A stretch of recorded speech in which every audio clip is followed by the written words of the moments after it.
Coming up on SAU News. The results are in. Southern has an SA president-elect. We're hearing about his vision for the future of SAU. The Black Christian Union celebrates HBCU culture, and we ask students what they think of Black History Month. The university explains why it pulverized the Elijah and Elisha statues that have stood watch for years on Colcord Drive. We reveal the details behind the removal. All this and more coming up. SAU News starts now.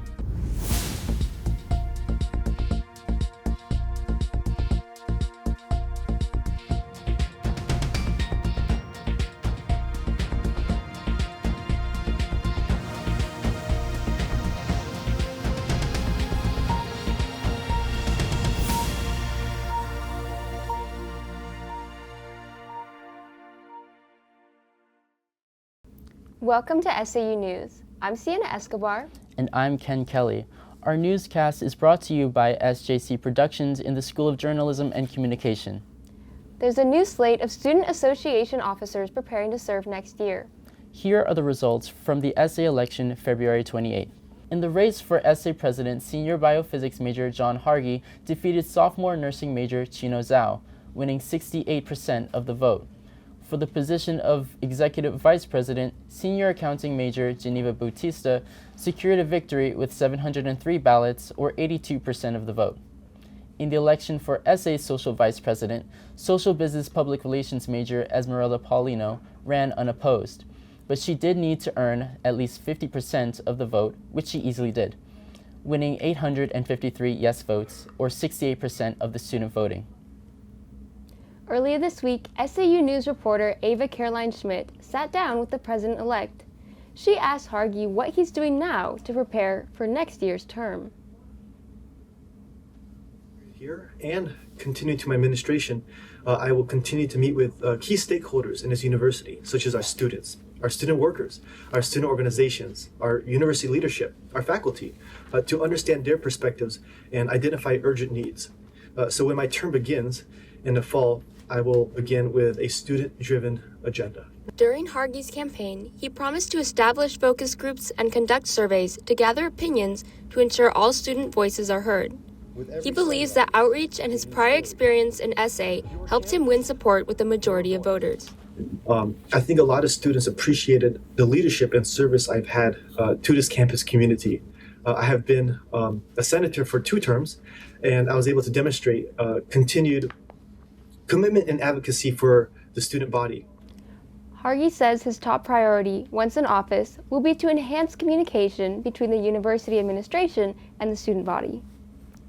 After months of practice, this year's Black Christian Union Cultural Night recreated the experience of universities who attend an HBCU, a historic Black university. SAU News reporter Ava Caroline Schmidt takes us behind the scenes.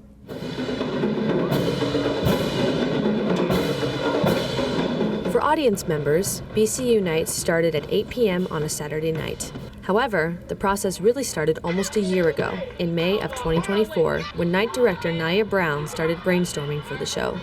This year, Brown chose the topic of historically Black colleges or universities, or HBCUs. I definitely want people to see all the history that's deeply rooted in a historical Black college. I used the inspiration of, my story. I transferred to Southern from an HBCU, so I just let my experience speak for itself. As the play began to take shape, another team started to work on choreographing the dance numbers for the show. For the story-wise, I had to learn a different type of dancing style, so I had to watch a lot of videos, a lot of TikToks, honestly. Strolling is done in a walking formation, and so it's a lot of synchronized movements.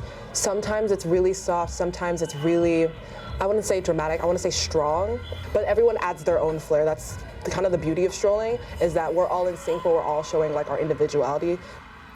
In the week leading up to the big night, practices with the whole cast lasted late into the night. Ready or not, showtime was coming closer and closer. On Saturday night, the crew made a final run-through while others set up the final touches right up until 8 p.m. when the doors opened and the students and community members streamed in. During the preview, people gathered to socialize and eat a warm meal. Guest performers from Oakwood kicked off the show with a grand entrance from their student drum corps. And finally, the show was on. The program featured a play, musical performances, and dance numbers to explore the cultures of HBCUs. The 3 different dances represented African, African American, and Caribbean styles. Behind the scenes, the stage crew kept up the energy as they worked to set up the next scenes.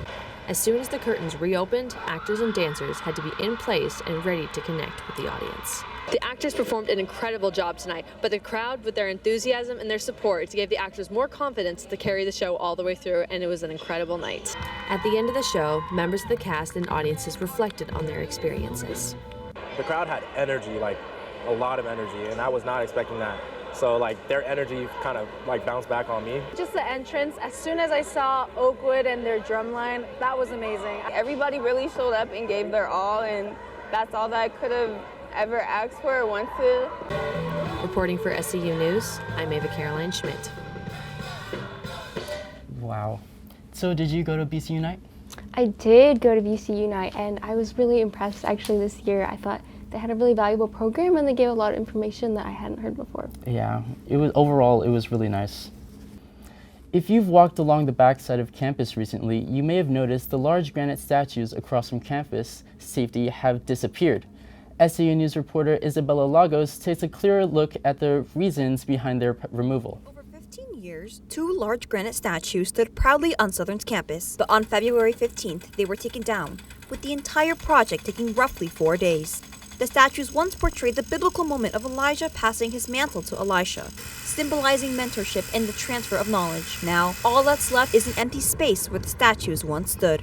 Marty Hamilton, Associate Vice President for Financial Administration, stated that there were safety concerns due to the statue sitting on deteriorating railroad ties and mentioned how they had tried to preserve it. We explored as many options as we could. The real problem was that the size of the statues were so massive in weight that it just wasn't feasible, and they just said, we can't manage that. That's pretty much what we explored because nobody really wanted them the way they were, and then the cost of moving them was also very expensive. While some were indifferent to the change, other students on campus expressed disappointment and unawareness for the statue's removal. I think that the biggest problem, the biggest issue that I had with that was that it wasn't really talked about it, like with anyone. No one knew about it. No, there's no explanation for it being thrown out. I don't see how the statues would be considered dangerous. I also feel like if they were dangerous back there, maybe there's another place on campus where they could have been. And I was just really confused why they were doing it. And I don't know, it's just weird that they took it down. I don't know why they did it. But it's sad that it's gone now. I wish it was still there. And as for the empty space left behind, only time will tell what will become of it. Reporting for SAU News, I'm Isabella Lagos. At the time of the statue's removal were made, the 83-ton stone was the largest piece of granite shipped out of Vermont. The university is celebrating a major milestone in the construction of its new Ruth McKee School of Business. In place of a traditional topping out ceremony, the school asked donors and friends to write their name on the last steel beam to be mounted on the superstructure. The beam was on display in front of Wright Hall, giving donors, stakeholders, students, faculty, and alumni a chance to leave their mark. Everyone was invited to grab a Sharpie and sign the beam, making their contribution to this exciting moment in Southern's history, a lasting memory of our growth and community spirit. In February, Southern Adventist University celebrated Black History Month. We asked students what it means to them, and here's what they had to say. So what Black History Month means to me is just a time where we can come and honor and celebrate and reflect on the achievements that Black people have done for this country. It's good that you just get a good understanding of basically the culture, where we come from, and yeah, just have a place that you can come and get a good understanding. So that's why I appreciate this month. Black History Month, to me, it's remembering. I think it's remembering all the struggles that our ancestors had to go through, and it's celebrating our culture. I guess it means to me just, celebrating Black history, recognizing my heritage, because I'm Trinidadian, so I don't often get much exposure to my Caribbean roots because, I grew up here, but it's fun to talk to my dad and learn more things about like the festivals we have and the food we like to eat. So it's just a time to kind of remember where I came from, I guess. Black History Month to me means it's like a time where we get to remember our history and not only the pain that we went through, but also the talents and the times that we have surpassed and pushed through the darkness and have come out with wonderful talents and stories. And yes. While February may be over, the impact and contributions of Black history remain. A couple of decades ago, in response to rising global violence and conflict, the General Conference encouraged Adventist schools to teach students how to be peacemakers. This year, Southern Adventist University's Adventist Peace Club is hosting Peace Week during the first week of March. Various clubs set up activities on the promenade. The Student Association handed out roses, and the Social Work Club provided materials for students to create encouraging cards. The goal is to encourage students in nonviolent peacemaking and to inspire them to foster peace in their communities. Let's face it, college life can be stressful, but all this week, the folks in the counseling office have offered ways for students to go stress-free. Today, you could literally fly on a zipline all the way from the promenade to Touch Hall. Outdoor education leader Tyler Hedges and his students supervised the course. It was just one of a whole week of stress-out events which students could take a break from studying for the next week's midterm exams. More than 200 students volunteered to fly stress-free. I think it's really cool. It's awesome. It was good. It was good. It was a little scary at first because I was going backwards, which I didn't expect to happen. But yeah, it was a vibe. Stress Out Week is sponsored by Healthy Minds, part of the university's Equality Enhancement Plan, or QEP. SAU News is a student-run production here in Southern School of Journalism and Communication.